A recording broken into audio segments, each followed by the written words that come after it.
श्री शिवाय नमस्तुभ्यम। हम सबको पता है कि आज है 20 मार्च यानी कि तुलसी गुरुवार का बहुत ही प्यारा सा दिन। और जब भी तुलसी गुरुवार का दिन आता है आपको पता होगा हम सभी लोगों को आटे का एक तुलसी दीपक अपने घर में रात में जलाना होता है। सुबह इस उपाय को नहीं किया जाता है और ये उपाय होता है हमारी फैमिली के लिए, हमारे परिवार की खुशियों के लिए होता है। ठीक है ना, इसी की बात हम लोग कर रहे हैं। वीडियो को पूरा ज़रूर देखेंगे।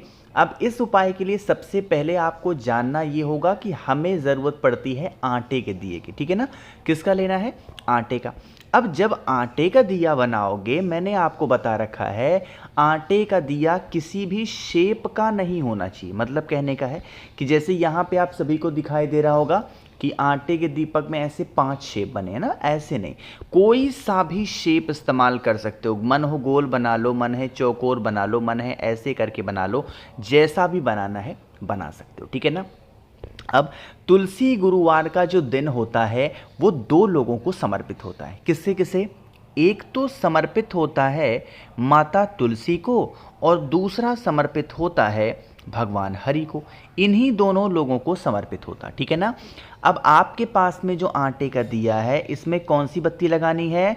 हम सभी को गोल बत्ती लगानी होगी। ठीक है ना, चीज़ें क्लियर हो रही हैं। अब गोल बत्ती तो हमने लगा लिया।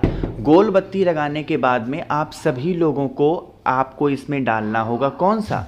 घी डालना है। ठीक है ना। अब जब घी डालोगे तो आप सभी लोग इस दीपक को लगाओगे कहाँ पे? चीज़ें सबसे पहले यहाँ पे समझ लो। लगाएंगे कहाँ पे? माता तुलसी के पौधे के पास में। ठीक है ना। जब वहाँ पे लगाओगे तो एक चीज़ का विशेष ध्यान दीजिएगा कि आपके पास में जैसे यहाँ पे दिया जल रहा है बिल्कुल तुलसी माता की जड़ के अंदर। अरे ऐसी गलती मत किया करो, है ना। आपके दीपक जलाने के साथ में अगर तुलसी माता के पत्ते को तकलीफ होती है, जलन होती है, तो इससे भी आपके घर में दोष लगता है। इसीलिए जब भी तुलसी माता के पेड़ के नीचे दीपक लगाओगे थोड़ी सी दूरी पे लगाना है ना। कौन सा मैंने बताया है? आटे का गोल दीपक लगाना होगा। अब जब इतना सब कुछ आप कर चुके हैं उसके बाद में हमें क्या करना होगा? आप सभी को इस दीपक को प्रज्वलित करना है। जब दीपक को जलाओगे आपको मैंने बता रखा है भगवान हरि का एकमात्र मंत्र होता है ओम नमो भगवते वासुदेवाय। किसका स्मरण करना है? ओम नमो भगवते वासुदेवाय का स्मरण करते हुए दीपक को जलाना। साथ ही साथ दीपक के नीचे कुछ भी रख सकते हो।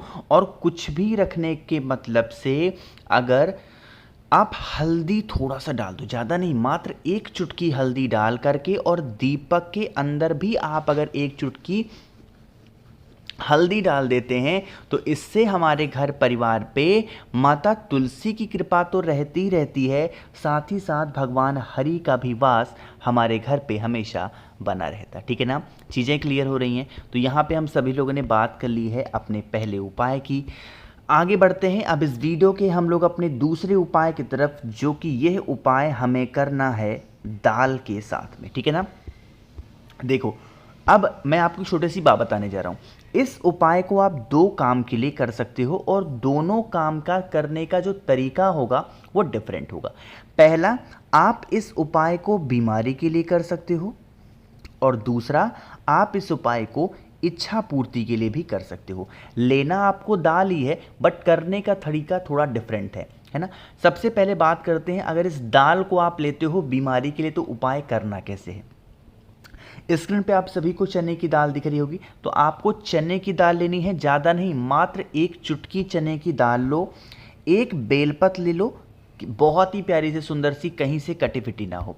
अब तांबे का लोटा ले लो, उसके अंदर जल भर लो। जल के अंदर गुरुवार का दिन है तो गंगा जल कोशिश करना डाल देना और फिर लेके पहुंच जाओ महादेव के शिवलिंग के पास में। आप यह उपाय बीमारी के लिए कर रहे हो, है ना। जो आपके पास में बेलपत्र है, पहले भोले शंकर के शिवलिंग के ऊपर बेलपत्र को चढ़ाना। दूसरे नंबर पे आप सभी के पास में क्या है, मेरी बताओ भाई, क्या है? चने की दाल। तो चने की दाल को चढ़ाना। और आप इस उपाय को स्पेशली कर किसके लिए रहे हो? बीमारी के लिए कर रहे हो। किसके लिए कर रहे हो भाई? बीमारी के लिए। तो आप सभी लोगों को क्या करना है, आपको इस चने की दाल को बेल पत्र के ऊपर से उठा करके अपने पास रखेंगे और भोले शंकर से औषधि मांग लेना। क्या मांगोगे भाई, औषधि मांगेंगे और फिर बेल पत्र के ऊपर जल चढ़ा देना। पहला काम तो हो गया बीमारी के लिए। लेकिन अगर यहीं पे आप इस उपाय को बीमारी के लिए ना करके किसके लिए कर रहे हो, इच्छा पूर्ति के लिए, तो चने की दाल की आपको गिनती करनी पड़ेगी। कितनी गिनती करनी है, 41, 41 गिन करके 41 चने की दाल को बेल पत्र के ऊपर चढ़ाना और फिर 1 लोटा जल चढ़ा देने से आपकी बरसों पुरानी जो इच्छा होगी, जो मनोकामना होगी, वो विशेष, वो इच्छा आपकी बहुत ज़्यादा जल्दी पूरी होगी। ठीक है ना, तो करिएगा, भूलिएगा नहीं कोई लोग भाई। 2 उपाय समझ में आ गया होगा आपको। आगे बढ़ते हैं अब इस वीडियो के हम लोग अपने तीसरे उपाय की तरफ।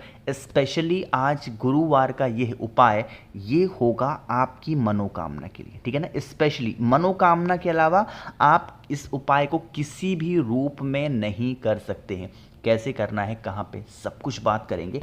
जल्दी से करिए वीडियो को लाइक। जिसने अभी तक चैनल को सब्सक्राइब नहीं किया, मेरी आवाज़ आप पहली बार सुन रहे हैं, चैनल को ज़रूर सब्सक्राइब करेंगे। ठीक है ना, देखो थोड़ा सा समझने की कोशिश करिएगा इस उपाय को। यहाँ पे आप सभी को दिखाई दे रहा होगा लौंग। कितने लौंग लेने हैं आपको, ऑड नंबर में लौंग को लेना। ठीक है ना, चाहे 1 ले लो या 3 ले लो या 5 ले लो या 7 ले लो, 9 ले लो। कहने का मतलब क्या है, मतलब वो संख्या नहीं लेनी है जो 2 से विभाजित हो जाए, ऐसी संख्या लेनी है जो 2 से ना कटता हो। कहने का मतलब है ऑड नंबर में, विषम संख्याओं में लौंग को लेना।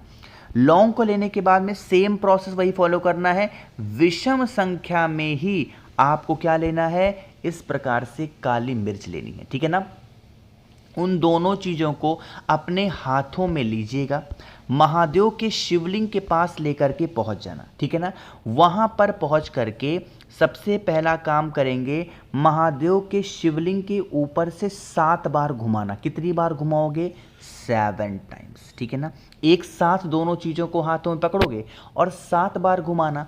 और घुमाने के बाद में फिर उसी लौंग को और उसी काली मिर्च को उठाना होगा। आपके घर के आसपास में कोई भी हरा भरा पेड़ हो, कोई भी हरा भरा पेड़ हो, उस पेड़ के नीचे अगर आप चंपेश्वर महादेव के नाम से डाल करके या छोड़ करके चले आते हैं, तो आप जिस भी कामना के लिए इस उपाय को कर रहे हैं, वो विशेष, वो मनोकामना आपकी बहुत ज़्यादा जल्दी पूरी हो जाएगी। ठीक है ना, तो करिएगा, भूलिएगा नहीं कोई लोग। यहाँ पे 3 उपाय हमें समझ में आ गए हैं। सबसे आखिरी उपाय की हम लोग बात करने जा रहे हैं, जो कि हमारा चौथा उपाय।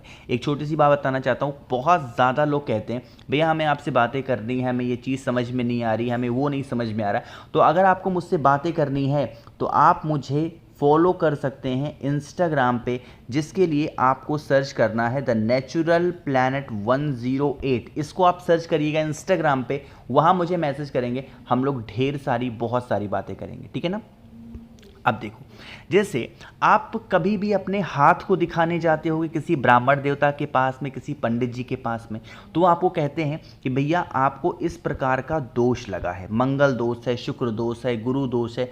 दुनिया का कोई भी दोष आपको लगा हुआ हो, चाहे वो कितना भी बड़ा दोष हो, कितना भी छोटा दोष है, आप इस उपाय को ज़रूर करेंगे ना। बड़ा ही प्यारा सा नियम है। इस उपाय को करने के लिए आपको बड़ा सा गुड़ का टुकड़ा लेना, जैसे मैं दिखा रहा हूँ आपको ना, ऐसे ही बड़ा सा गुड़ का टुकड़ा लेना। ठीक है ना, गुड़ का टुकड़ा लेने के साथ ही साथ एक छोटी सी कटोरी लीजिएगा और उस कटोरी में आपको खड़ा मूंग डालना है ना। मूंग के दाने आपको पता है कि दाल के रूप में नहीं होने चाहिए, खड़ा मूंग लेना, और ऐसे सूखा नहीं लेना है। इसके अंदर थोड़ा सा पानी डाल देना और आधे घंटे तक, यानी कि 30 मिनट तक ऐसे का ऐसा ही छोड़ देना। और क्या होगा, थोड़ी देर के बाद में ये मूंग फूल जाएगी, है ना, और फिर पानी को फेंक देना। और उसके बाद में अभी अभी मैंने आप सभी को क्या दिखाया है, खड़ा गुड़।